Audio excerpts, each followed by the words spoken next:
నమస్తే SP news కు స్వాగతం. ముందుగా హెడ్లైన్స్. అమెరికా ఉపాధ్యక్షుడు జేడీ వ్యాన్స్ తో ఇజ్రాయెల్ ప్రధాని సమావేశం. దేశ భద్రత విషయంలో ఎవరిపైన ఆధారపడమన్న నెతన్యాహు.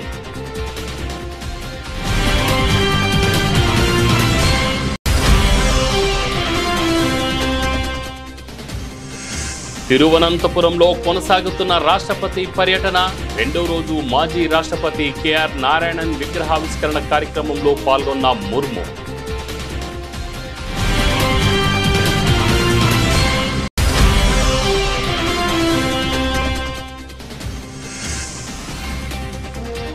కేదార్నాథ్ ఆలయ ద్వారాలు మూసివేత. గుట్టిమట్టు కేదారేశ్వరుడు.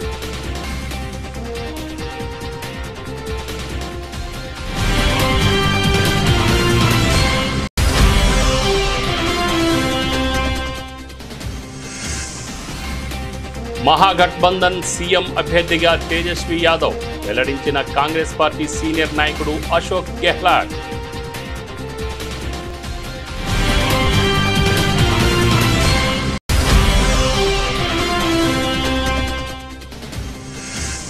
ఉస్మానియా నూతన ఆసుపత్రి నిర్మాణంపై ముఖ్యమంత్రి రేవంత్ రెడ్డి సమీక్ష. 2 ఏళ్లలో నిర్మాణం పూర్తి చేయాలని ఆదేశం.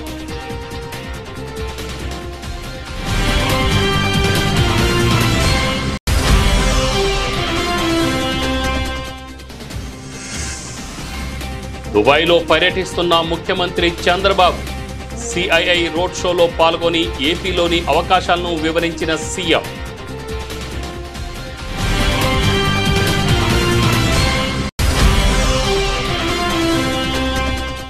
రాష్ట్రంలో అవినీతి విలయతాండం చేస్తుందన్న BRS working president KTR. Indiramma రాజ్యంలో పారిశ్రామికవేత్తలు వ్యాపారులు చేసుకోలేకపోతున్నారని విమర్శ.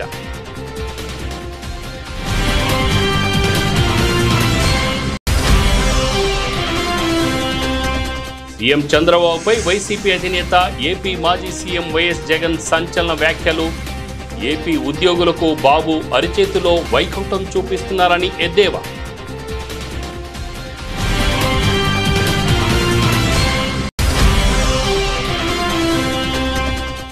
నారాయణగూడ సదర్ వేడుకల్లో పాల్గొన్న బీఆర్ఎస్ మాజీ మంత్రి హరీష్ రావు. పశువులను పూజించే జాతి ఒక్క తెలంగాణకు మాత్రమే సొంతమని వ్యాఖ్య.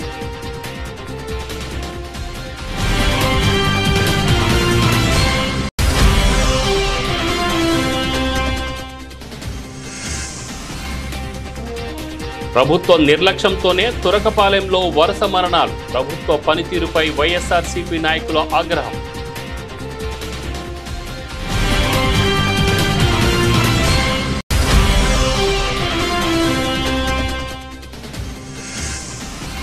లాభాలతో మొదలైన సూచీలు. 26,000 మార్కు దాటిన నిఫ్టీ. భారత్ యుఎస్ వాణిజ్య ఒప్పందంపై సానుకూల అంచనాలు.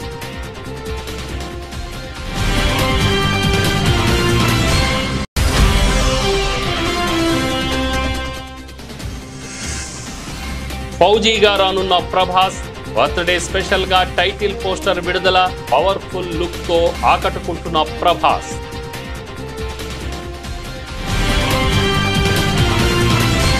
ఇజ్రాయెల్ ప్రధాని బెంజమిన్ నెతన్యాహు కీలక వ్యాఖ్యలు చేశారు.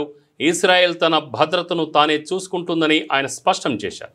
ఇజ్రాయెల్ అమెరికా రక్షిత ప్రాంతం కాదు, మా భద్రతా నిర్ణయాలను మేమే తీసుకుంటామని ఆయన వ్యాఖ్యానించారు.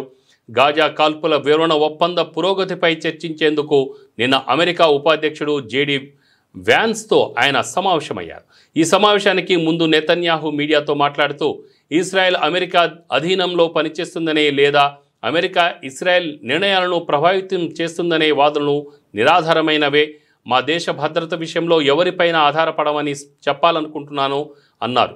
గాజాలో అంతర్జాతీయ దళాలను మోహరించాలన్న ప్రతిపాదనలపై ఆందోళన వ్యక్తం చేస్తూ ఆ ప్రాంతంలో భవిష్యత్తులో ఎదురయ్యే ముప్పులను తిప్పికొట్టే విషయంలోనూ ఇజ్రాయెల్ స్వయంగా చర్యలు తీసుకునే స్వేచ్ఛ కోల్పోకూడదు అని పేర్కొన్నారు. Good morning. A few days ago we had our historic visit by President Trump that will be etched in the annals of our nation's history. we're fortunate today to have a visit by Vice President J.D. Vance. And I want to tell you a few things about that. First, in the last year, we've had an unmatched alliance and partnership with the United States. That is changing the Middle East, and it's also changing the world. It creates opportunities not only for security, but for the expansion of peace, which we're working on very, very diligently. And it's just unmatched. I've been here a few years. You know, I've been through several administrations. I welcome the partnership and the assistance we've had, but there's never been anything like that. And President Trump said that. It's like a partnership. It's never happened before. Well, that includes a close circle, both on our side and on the American side. And President Trump knows. తిరువనంతపురంలో రాష్ట్రపతి ద్రౌపది ముర్ము పర్యటన కొనసాగుతుంది. తొలి రోజు శబరిమల అయ్యప్ప స్వామిని ముర్ము దర్శించుకున్నారు. అనంతరం రెండో రోజు పర్యటనలో భాగంగా మాజీ రాష్ట్రపతి కేఆర్ నారాయణన్ విగ్రహ ఆవిష్కరణ కార్యక్రమంలో రాష్ట్రపతి పాల్గొని ప్రసంగించారు. Ladies and gentlemen, I am happy to be present here among you all today to pay tribute to the former President of India, late Sri K.R. Narayan ji. Sri Narayan was an eminent statesman, diplomat and scholar. I consider it an honor to unveil the bust of late Sri K.R. Narayan here at Raj Bhavan today. I would like to thank Sri Ramnath Kovind ji, former President of India, under whose guidance this initiative has been taken. I am sure that his memory will inspire people to uphold the values of equality, integrity and public service that he stood for. Late Sri K.R. Narayan's life is a story of courage, perseverance and self-belief. Through immense dedication and the power of education, he went on to occupy the highest constitutional office of our nation. His academic excellence was a symbol of what determination and opportunity can accomplish when guided by purpose. Before entering politics, Sri K.R. Narayan built a distinguished career in the Indian Foreign Service. Sri Narayan upheld India's values of peace, justice and cooperation with utmost sincerity. After his diplomatic career, he was elected to Parliament and went on to service as Union Minister. ఉత్తరాఖండ్లోని కేదార్నాథ్ ఆలయ ద్వారాలను మూసివేశారు. శీతాకాలం నేపథ్యంలో భాయ్ దూజ్ పండగ రోజున శాస్త్రోక్తంగా ఆలయ తలుపులను మూసివేయడం ఆనవాయితీగా వస్తున్నది.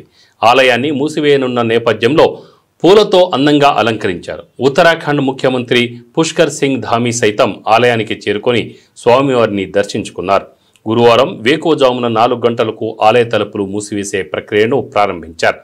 ఉదయం 4 గంటలకు ప్రత్యేక పూజలు ముగిసిన తర్వాత ద్వారాలను మూసివేసి పంచముఖి డోలి యాత్ర ఉఖీమఠ్కు బయలుదేరింది. 6 నెలల పాటు బాబా కేదార్ ఉఖీమఠ్లోని ఓంకారేశ్వర్ ఆలయంలో కేదారేశ్వరుడు పూజలందుకోనున్నాడు. కేదార్నాథ్ ఆలయ తలుపులు మూసివేత అనంతరం స్వామివారిని పంచముఖి ఉత్సవ డోలి యాత్రగా తరలించారు.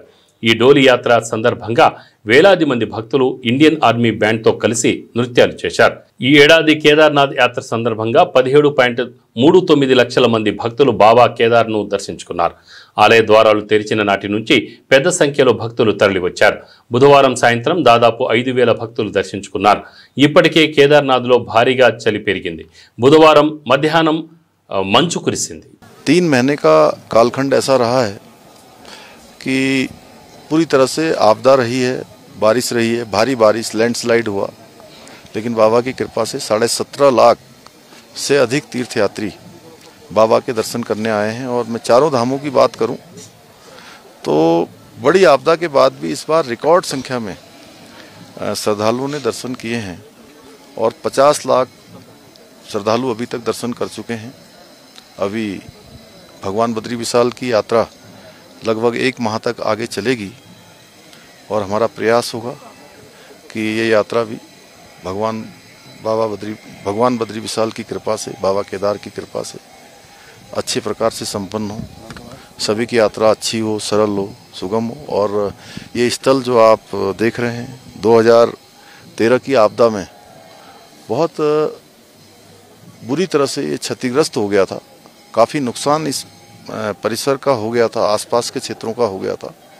हमारे प्रधानमंत्री आदरणीय नरेंद्र मोदी जी के नेतृत्व में, उनके मार्गदर्शन में यहाँ पर नवनिर्माण और पुनर्निर्माण का कार्य चल रहा है। బీహార్లో మహాగఠబంధన్ తరఫున సీఎం అభ్యర్థిగా ఆర్జేడీ అగ్రనాయకుడు తేజస్వి యాదవ్ను ఎన్నుకున్నారు. ఈ విషయాన్ని కాంగ్రెస్ పార్టీ సీనియర్ నాయకుడు అశోక్ గెహ్లాట్ వెల్లడించారు. All India Congress committee Ashok గెహ్లాట్ను బీహార్ అసెంబ్లీ ఎన్నికల కోసం సీనియర్ ఎన్నికల పరిశీలకుడిగా నియమించింది. పార్టీ జాతీయ అధ్యక్షుడు మల్లికార్జున్ ఖర్గే అగ్రనాయకుడు రాహుల్ గాంధీలను సంప్రదించిన అనంతరం తేజస్వి యాదవ్ను ప్రతిపక్ష కూటమి తరఫు సీఎం అభ్యర్థిగా ఎన్నుకోవాలని నిర్ణయించామని గెహ్లాట్ పాట్నాలో నిర్వహించిన ప్రెస్ కాన్ఫరెన్స్లో చెప్పారు. इनकी पार्टी के अध्यक्ष जी से क्या बताइए, हमारा नेता तो हो गया तेजस्वी यादव, आपका नेता कौन है बता दीजिए। इससे काम नहीं चलेगा कि नीतीश कुमार के नेतृत्व में चुनाव लड़ा जाएगा। अगला मुख्यमंत्री का उम्मीदवार हमें कौन है ये उनको बताना पड़ेगा, ये हमारी मांग है। और मांग क्यों है? इसलिए है, आपने देखा महाराष्ट्र के अंदर जो शिंदे थे वो मुख्यमंत्री तत्कालीन, इन नेताओं ने कहा शिंदे के लीडरशिप में चुनाव लड़ा जाएगा, मैसेज दिया गया ये मुख्यमंत्री बनेंगे और बाद में मुख्यमंत्री बना दिया और किसी को। यही बात लागू यहाँ हो रही है। अमित शाह जी आए, कैसे चले गए, कम चुनाव के बाद में तय करेंगे मुख्यमंत्री कौन बनेगा हमारा। రాష్ట్ర ప్రభుత్వం ప్రతిష్టాత్మకంగా భావిస్తున్న ఉస్మానియా నూతన ఆసుపత్రి నిర్మాణాన్ని 2 ఏళ్లలో పూర్తి చేయాలని ముఖ్యమంత్రి రేవంత్ రెడ్డి అధికారులను ఆదేశించారు. ఉస్మానియా నూతన ఆసుపత్రి నిర్మాణంపై తన నివాసంలో సీఎం సమీక్ష నిర్వహించారు. అవసరాలకు తగినట్లు అధునాతన వైద్య పరికరాలను సమకూర్చుకోవాలని, ఇందుకు సంబంధించి తగిన ప్రణాళికలు సిద్ధం చేయాలని అధికారులను సీఎం ఆదేశించారు. పనులు జరిగే సమయంలో స్థానికులకు ఇబ్బందులు లేకుండా చుట్టూ రోడ్ల నిర్మాణం చేపట్టాలని, అలాగే ఆసుపత్రికి వివిధ రహదారులను అనుసంధించే ప్రణాళికలు ఇప్పటి నుంచే రూపొందించాలని ఆర్ఎండ్బి అధికారులకు సూచించారు. పనుల వేగవంతానికి వైద్యారోగ్య శాఖ, పోలీసు, జీహెచ్ఎంసీ, ఆర్ఎండ్బి, విద్యుత్ శాఖ అధికారులతో సమన్వయ కమిటీని ఏర్పాటు చేసేందుకు ఆదేశాలు జారీ చేశారు.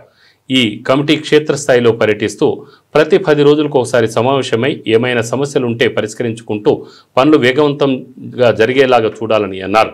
నిర్మాణం పూర్తయ్యాక అక్కడి బందోబస్తు, ట్రాఫిక్ విధుల నిర్వహణకు ముందస్తుగానే తగిన ప్రణాళికలు రూపొందించుకోవాలని పోలీస్ శాఖ ఉన్నతాధికారులకు సూచించారు. హైదరాబాద్తో పాటు వివిధ జిల్లాల్లో నిర్మాణంలో ఉన్న ఆసుపత్రులు, వైద్య కళాశాల నిర్మాణానికి సంబంధించి ప్రతి నిర్మాణానికి ఒక అధికారిని నియమించాలని సీఎం ఆదేశించారు. ఆంధ్రప్రదేశ్ను పెట్టుబడులకు స్వర్గధామంగా మార్చే లక్ష్యంతో సీఎం చంద్రబాబు దుబాయ్లో పర్యటిస్తున్నారు. రాష్ట్రంలో పెట్టుబడులను ఆకర్షించేందుకు సిఐఐ నిర్వహించిన రోడ్ షోలో ఆయన పాల్గొని ఏపీలోని అపార అవకాశాలను యుఏఈ పారిశ్రామికవేత్తలకు వివరించారు.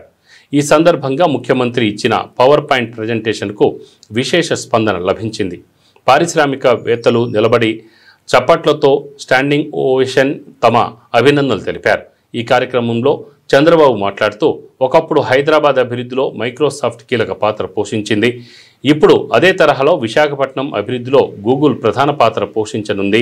గూగుల్ సంస్థ విశాఖలో భారీ ఏఐ డేటా హబ్ను ఏర్పాటు చేస్తోంది.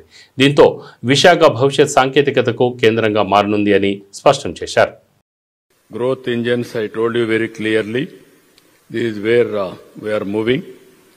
Now I am requesting all of you, 14th and 15th in Visakhapatnam Partnership Summit.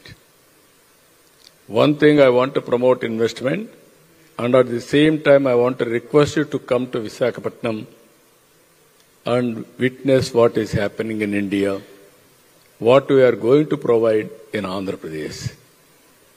Ultimately, I request our friend to bring here every person with proposal.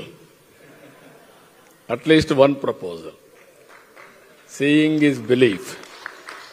Come to Andhra Pradesh. You have seen my track record even earlier. We won't disappoint you. We will service at most efficiently. Once you decide to invest in Andhra Pradesh, it will be our project. That means investor and government project. రాష్ట్రంలో అవినీతి విలేతాండం చేస్తున్నదని BRS working president KTR విమర్శించారు. గ్రామ స్థాయి నుంచి secretariat వరకు అక్రమాలు జరుగుతున్నాయని ఆరోపించారు. సీఎం రేవంత్ రెడ్డి 1000 కోట్లు సంపాదిస్తే 100 కోట్లు సంపాదించుకోవడంలో మంత్రులు ఉన్నారని ధ్వజమెత్తారు. రాష్ట్రంలో తుపాకులతో బెదిరించే సెటిల్మెంట్ సెంటర్లు ఫుల్ అయ్యాయని, తూకాలు వేసే ధాన్యం కొనుగోలు కేంద్రాలు మాత్రం నిల్ అని ఆగ్రహం వ్యక్తం చేశారు. ఇందిరమ్మ రాజ్యంలో పారిశ్రామికవేత్తలు వ్యాపారాలు చేసుకోలేకపోతున్నారని విమర్శించారు. ఇది ఇందిరమ్మ రాజ్యం కాదని మాఫియా రాజ్యమని చెప్పారు. పార్టీ నేతలతో కలిసి తెలంగాణ భవన్లో కేటీఆర్ మీడియాలో మాట్లాడారు. బీజేపీ ఎట్లాగో అమ్ముడుపోయింది వీళ్ళకి, ముఖ్యంగా బీజేపీ కాంగ్రెస్ ఇలా జాయింట్ వెంచర్ గవర్నమెంట్ నడుపుతున్నాయి. ఇక్కడ అందరికీ తెలుసు అది. BJP Congress joint venture government నడుస్తుంది తెలంగాణలో. ఇది అక్షర సత్యం. నేను అడుగుతున్నా, బండి సంజయ్, అమిత్ షా ఎందుకు మాట్లాడతలేరండి? ఓపెన్గా ఇంత జరుగుతుంటే, ఐఏఎస్ అధికారులు రాజీనామాలు చేస్తుంటే, పారిశ్రామికవేత్తల తలకు తుపాకులు పెడుతుంటే, పోలీసు వాళ్ళను మంత్రులు తరిమి కొడుతుంటే ఇంటికి పోతే ఎందుకు మాట్లాడదు బీజేపీ? ఏం అడ్డం వస్తుంది మీ గొంతుకి? ఎందుకు మీ సిబిఐ లాంటి సంస్థలు ఎందుకు వస్తలేవు? సిబిఐకి జనరల్ కన్సెంట్ ఇచ్చిండ్రు కదా, రమ్మను, ఎంక్వైరీ చేయమనండి, సువమోటోగా తీసుకోమనండి. ఇవేవి కనబడవు. అందుకే నేను అంటున్నా, ఈ రాష్ట్రాన్ని కాపాడుకోవాలి అంటే ఇంకా బీజేపీ వల్ల కాదు, ఇంకెవడి వల్ల కాదు, కేవలం కేసీఆర్ గారి నాయకత్వాన్ని తిరిగి తెచ్చుకుంటే తప్ప ఈ విశృంఖల, ఈ దుర్మార్గ ముఠాలకు, ఈ అరాచక పర్వాలకు తెరదించాలి అంటే ప్రజల చేతుల్లో నా శక్తి ఉంది. సెటిల్మెంట్లకు అడ్డాగా మారింది ముఖ్యమంత్రిలని నేను చెప్తున్నాను. ఏం సర్దుబాటు ఇంతకీ? అంటే మా వాటా మీ వాటా కుదిరింది. చాలా విచిత్రం ఏంటంటే, మీ మీడియాలో ఒక వార్త వచ్చింది, నేను చూస్తాను, నవ్వుకున్నది. ఇదంతా టాస్క్ ఫోర్స్ పోలీసుల అత్యుత్సాహం వల్లే అంట. అంటే వాడు దోచుకున్నది బాగానే ఉంది, ఇప్పుడు తుపాకీ పంపింది బాగానే ఉంది, పారిశ్రామికవేత్తకు తుపాకీ పెట్టింది బాగుంది, కానీ పోలీసు వాడు దొంగ ఇంటికి పోతే మాత్రం తప్పైందంట. పోలీసు వాళ్ళు వాళ్ళ డ్యూటీ చేయబోయి దొంగ ఇంటికి పోయి దొంగను పట్టుకునే ప్రయత్నం చేస్తే మాత్రం పోలీసు వాళ్ళ అత్యుత్సాహం వల్ల జరిగిందంటే ఇదంతా. అంటే ఎంత చండాలం, ఎంత అరాచకంగా ఉందో ఈ రాష్ట్రం, ఈ పరిపాలన. ప్రజలు మొహం మీద ఉంచిన చివరికి తుడుచుకొని పోయేంత. నేను అడుగుతున్నా, రేవంత్ రెడ్డి కంటే బలహీనమైన ముఖ్యమంత్రిని ప్రపంచంలో మీరు ఎక్కడైనా చూసినరా? ఒక మంత్రి కుమార్తె నిన్ను సీదా అంటుంది ముఖం పట్టుకొని, నువ్వే తుపాకి ఇచ్చినావు అని. నువ్వు ఆ మంత్రిని తీసే దమ్ము కూడా లేదు నీకు. నువ్వేం ముఖ్యమంత్రివా? నాకు అర్థం కాదు. నువ్వు ముఖ్యమంత్రివా? గింత అసమర్థ, గింత పనికిమాలిన, నీ సొంత క్యాబినెట్లో పనిచేసే మంత్రికి నువ్వంటే గౌరవం లేదు. ఏ ఒక్క మంత్రికి లేదు, పని ఆమెకే కాదు, ఏ ఒక్కడికి లేదు. జూపల్లి కృష్ణారావు నీకు వ్యతిరేకంగా ఉత్తరమే రాసిండు, ఆయనని తీయలేవు. కోమటిరెడ్డి వెంకటరెడ్డి తెల్లారలేస్తే నేను పక్క తీసుకుపోయి తిడుతూనే ఉన్నాడు, ఆయనను ముట్టలేవు. నువ్వేం ముఖ్యమంత్రివా? నాకు అర్థం కాదు. ఒక్క మంత్రికి నువ్వంటే గౌరవం ఉందా? ఒక్క మంత్రి శాఖ మీద నీకు పట్టుందా? పంపకాల్లో వాటాలు పంచాయతీలు తప్ప ఏముంది చెప్పండి రాష్ట్రంలో? వైసీపీ అధినేత, ఏపీ మాజీ సీఎం వైఎస్ జగన్మోహన్ రెడ్డి ముఖ్యమంత్రి చంద్రబాబుపై సంచలన వ్యాఖ్యలు చేశారు.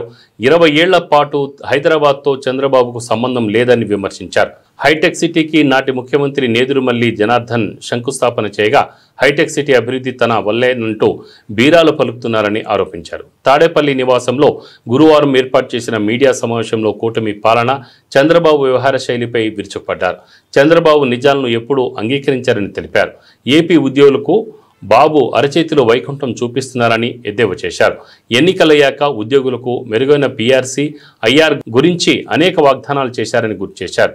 ఉద్యోగులకు జీపీఎస్ లేదు, ఓపీఎస్ లేదని ఉద్యోగులను మోసం చేసి వికృత ఆనందం పొందుతున్నారని ఆరోపించారు. చంద్రబాబు నాయుడు అనే వ్యక్తికి నా సిగ్గు, నా లజ్జ ఏమీ లేవు. సిగ్గన్నా ఉంటే కొంచెం ఏదన్నా చెప్తే సిగ్గుపడతాడు అనుకోవచ్చు. లజ్జన్నా ఉంటే కనీసం సరే అషేమ్డ్గా ఫీల్ అవుతాడని చెప్పని అనుకోవచ్చు. అషేమ్డ్గా ఫీల్ అయ్యేది లేదు, సిగ్గు అంతకన్నా లేదు. సో ఎంబారెస్మెంట్ లేదు, అషేమ్డ్గా ఫీల్ అయ్యేది లేదు. అధికారంలో ఉన్న చంద్రబాబు నాయుడు పాలన ఒకవైపున గాలికి ఎగిరిపోయినట్టుగా కనిపిస్తుంది, మరోవైపున రాష్ట్రంలో ఒక యాడ్ ఏజెన్సీ నడిపిస్తా అన్నట్టుగా రాష్ట్రం నడుస్తూ ఉంది. మాటలు చూస్తే ఏమో కోటలు దాటుతూ ఉన్నాయి, పర్ఫార్మెన్స్ చూస్తే ఏమో వీక్. వేరే వాళ్ళకు దక్కాల్సిన క్రెడిట్ను తానే చోరీ చేయడంలో మాత్రం చంద్రబాబు పీక్. పర్ఫార్మెన్స్ ఏమో వీక్, వేరే వాళ్ళకు దక్కాల్సిన క్రెడిట్ తానే చోరీ చేయడంలో మాత్రం చంద్రబాబు పీక్.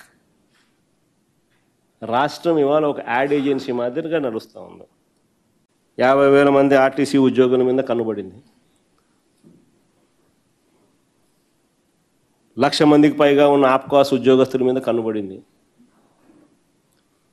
దాదాపుగా 1,35,000 మంది పైచులుకున్న సచివాలయం ఉద్యోగస్తుల మీద కన్నుబడింది. ఒకసారి వీళ్ళని క్లీన్ చేసేసినాడు అని అంటే తర్వాత మిగిలిన వాళ్ళని కూడా స్లోగా క్లీన్ చేయొచ్చు అన్నది ఈయన దృక్పథం. ప్రజలకు ఏమన్నా చేస్తున్నాడా అని అంటే ఏమీ, అదొక పెద్ద సున్నా కనిపిస్తుంది. ఎప్పుడూ చూడని పరిస్థితులు ఈరోజు గమనిస్తూ ఉన్నాం. విద్య, వైద్యం, వ్యవసాయం, గవర్నెన్స్, లా అండ్ ఆర్డర్ మొత్తం అన్నీ కూడా తిరోగమనమే కనిపిస్తాయి.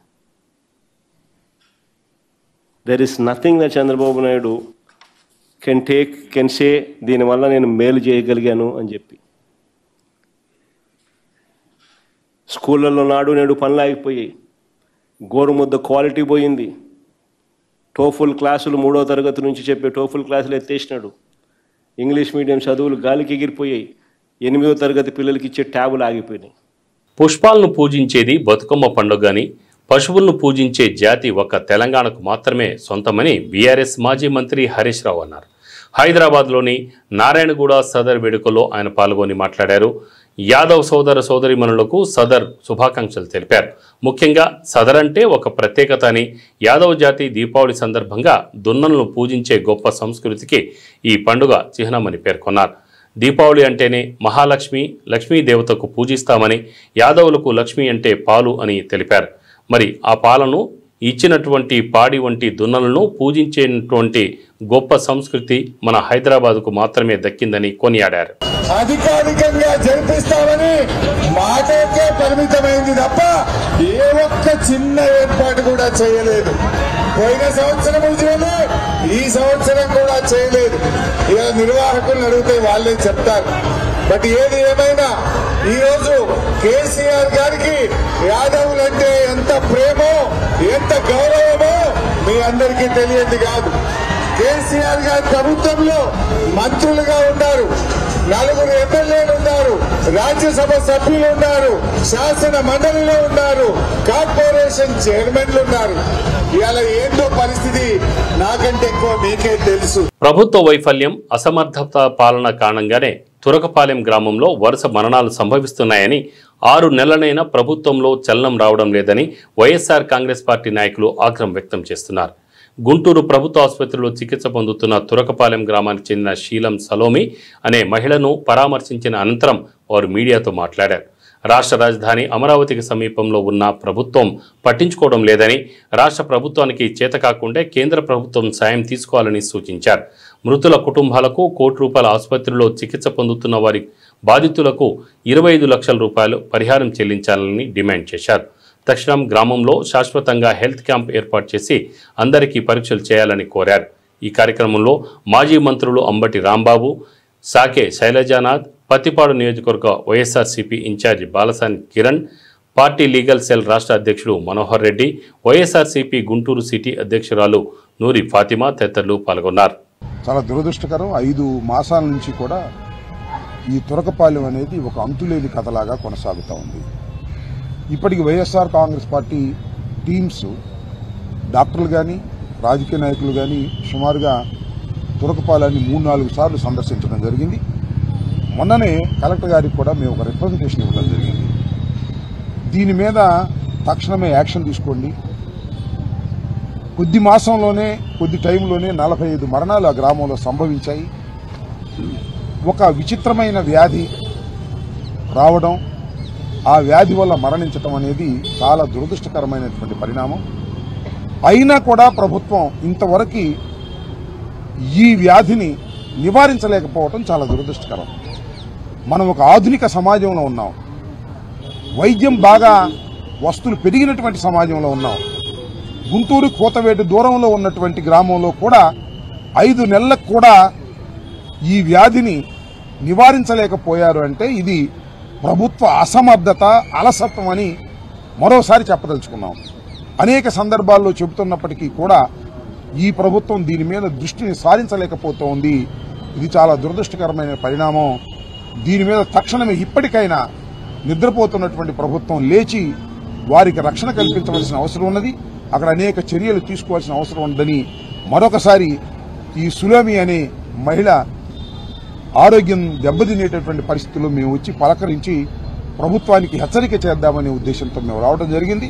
ప్రభుత్వం ఇప్పటికైనా సరైన సక్రమమైనటువంటి వైద్యం అందించాలి, తగిన చర్యలు తీసుకోవాలని మరొకసారి డిమాండ్ చేస్తున్నాం. ప్రపంచ మార్కెట్ల నుంచి మిశ్రమ సంకేతాలు ఉన్నప్పటికీ భారత స్టాక్ మార్కెట్లు ఈరోజు ట్రేడింగ్ను భారీ లాభాలతో ప్రారంభించాయి. ముఖ్యంగా ఐటీ షేర్లలో వెల్లువెత్తిన కొనుగోళ్ల మద్దతుతో సూచీలు ఉత్సాహంగా కదిలాయి. భారత్, అమెరికా మధ్య త్వరలో వాణిజ్య ఒప్పందం కుదర్చొచ్చన్న సానుకూల అనుమానాలు మదుపరుల్లో కొత్త ఉత్సాహాన్ని నింపాయి.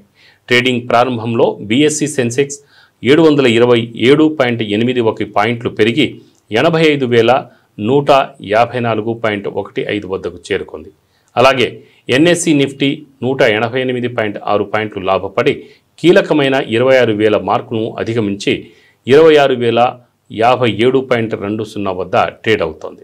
మార్కెట్ నిపుణుల అంచనా ప్రకారం నిఫ్టీకి తక్షణ లక్ష్యం 26,186 వద్ద ఉందని, ఆశావహ దృక్పథంతో 26,800 స్థాయికి చేరే అవకాశం ఉందని తెలిపారు.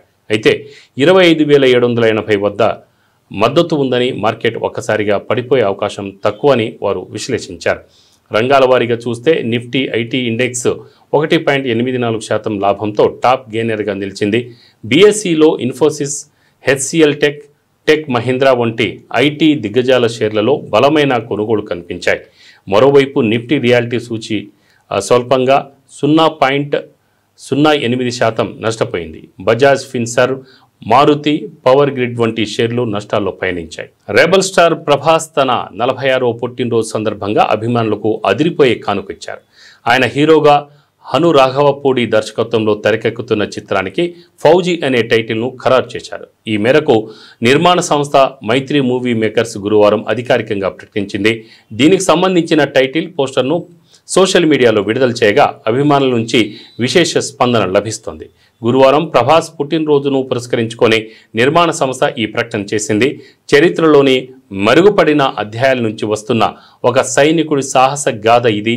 రెబల్ స్టార్ ప్రభాస్కు పుట్టినరోజు శుభాకాంక్షలంటూ పోస్టర్ను పంచుకుంది. ఈ పోస్టర్లో ప్రభాస్ పవర్ఫుల్ లుక్లో కనిపిస్తుండగా ఆయన వెనుక బ్రిటిష్ జెండా మంటలో కాలిపోతున్న దృశ్యం సినిమాపై అంచనాలను పెంచుతోంది. బులెటిన్ ముగించే ముందు ముఖ్యాంశాలు మరొకసారి. అమెరికా ఉపాధ్యక్షుడు జేడీ వ్యాన్స్తో ఇజ్రాయెల్ ప్రధాని సమావేశం. దేశ భద్రత విషయంలో ఎవరిపైనా ఆధారపడమన్న నెతన్యాహు.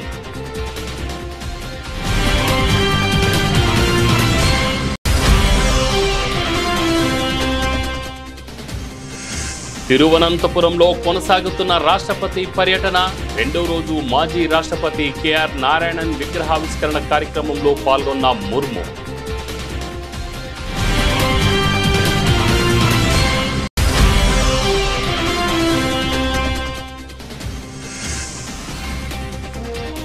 కేదార్నాథ్ ఆలయ ద్వారాలు మూసివేత. ఒకిమట్టు కేదారేశ్వరుడు.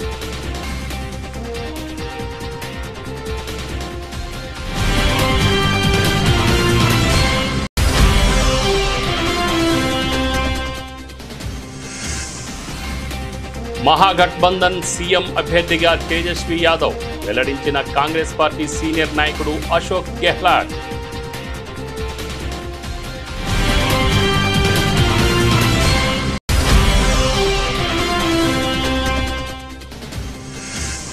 ఉస్మానియా నూతన ఆసుపత్రి నిర్మాణంపై ముఖ్యమంత్రి రేవంత్ రెడ్డి సమీక్ష.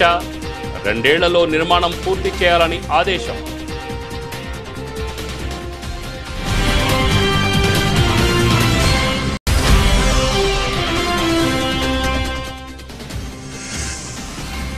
దుబాయ్లో పర్యటిస్తున్న ముఖ్యమంత్రి చంద్రబాబు. సిఐఐ రోడ్ షోలో పాల్గొని ఏపీలోని అవకాశాలను వివరించిన సీఎం.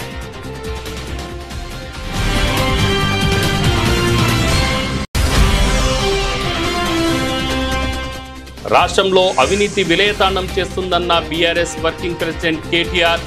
ఇందిరమ్మ రాజ్యంలో పారిశ్రామికవేత్తలు, వ్యాపారులు చేసుకోలేకపోతున్నారని విమర్శ.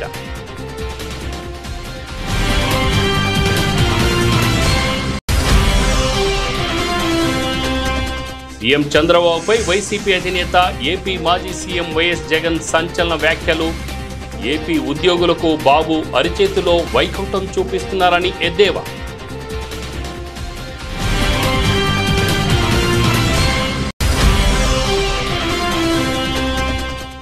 నారాయణగూడ సదర్ వేడుకల్లో పాల్గొన్న బీఆర్ఎస్ మాజీ మంత్రి హరీష్ రావు. పశువులను పూజించే జాతి ఒక్క తెలంగాణకు మాత్రమే సొంతమని వ్యాఖ్య.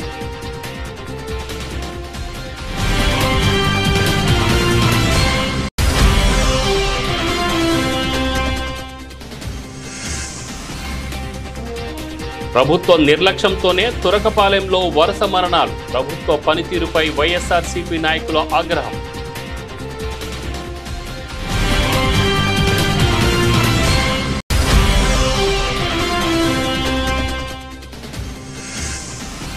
లాభాలతో మొదలైన సూచీలు 26,000 మార్క్ దాటిన నిఫ్టీ. భారత్ యుఎస్ వాణిజ్య ఒప్పందంపై సానుకూల అంచనాలు.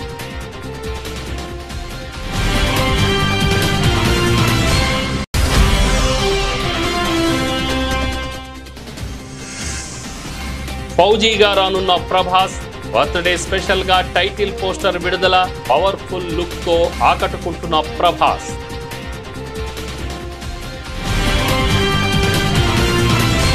ఇవి బులెటిన్ వివరాలు. చూస్తూనే ఉండండి